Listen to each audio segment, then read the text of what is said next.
Good evening, class. Sorry I couldn't be with you guys tonight. Unfortunately, some things came up and I couldn't be in class. So I went ahead and recorded my presentation for you guys. So what I'm going to talk about tonight are cultural barriers to effective communication. This is probably one of the most difficult barriers to try and overcome because cultural barriers encompasses a multitude of other communication barriers. So some examples of cultural barriers, first and foremost, would be your language barriers. Obviously, this is the most common and what may be believed to be the most difficult barrier to deal with.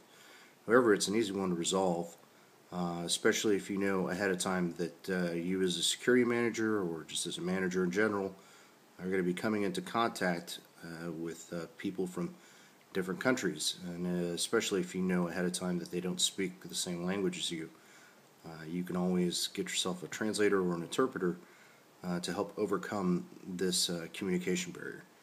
Another example of cultural barriers to effective communication are your nonverbal communication. Things like hand gestures, which I'm not going to go into because either Lavelle has already spoken about it or he's going to talk to you guys about that, so I'm not going to steal his thunder.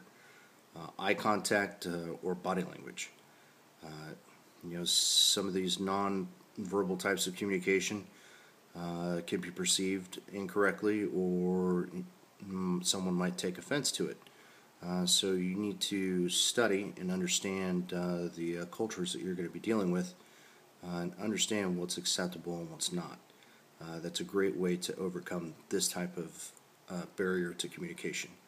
Behavioral differences, again, different cultures have different beliefs, practices, standards, so it's important to understand that certain behaviors, while you believe them to be unacceptable, might be perfectly acceptable for a different culture. So again, it's important to know that ahead of time so that you can educate everybody on these differences so that it reduces that barrier. Emotional display is another form of cultural barrier to effective communication. Some cultures will view an emotional display as a sign of weakness, whereas other cultures might view it as a sign of strength. Again, as managers, it's important for us to know this information ahead of time so that we don't give off the wrong perception. Ethnocentrism is a barrier where an individual believes that his or her own culture is the end-all be-all, and that the way they do things and their beliefs and their standards and practices are above all other cultures. The opposite of that is cultural relativism. This is where one believes that all cultures are on an equal playing field. Both of these can definitely be an issue, especially if you're dealing with individuals that fall into either category. Those are probably going to clash. Again, something that we need to know so that when there are issues, we're able to handle it effectively. Personal values is another example.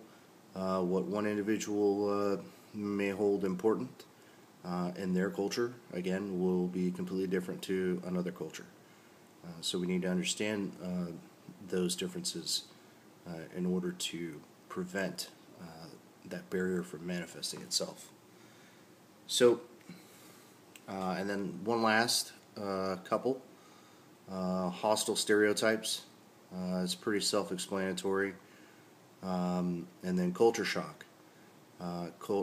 Other cultures, when they start interacting and mingling, and you have cross-cultural interaction, some individuals might undergo culture shock. It's totally understandable. Just be prepared for that. Now, some tips to overcome these barriers. One, it's very important to understand cultural differences. And to do that, you should research different cultures or research cultures that you believe you might come into contact with. It's also important that when you're interacting with other cultures that you take things slow and you're methodical.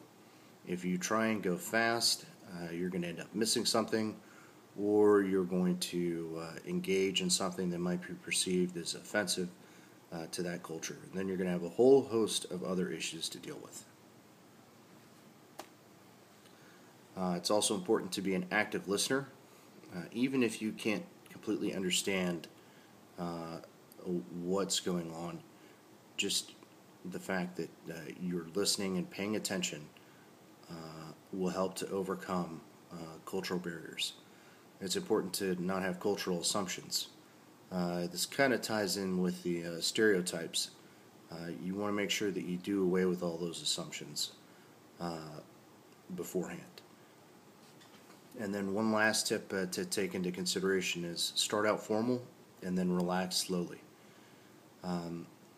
Everyone will understand and believe that you're treating others with respect by starting out very formal when communicating with other cultures, and then just kind of relax the dialogue a little bit.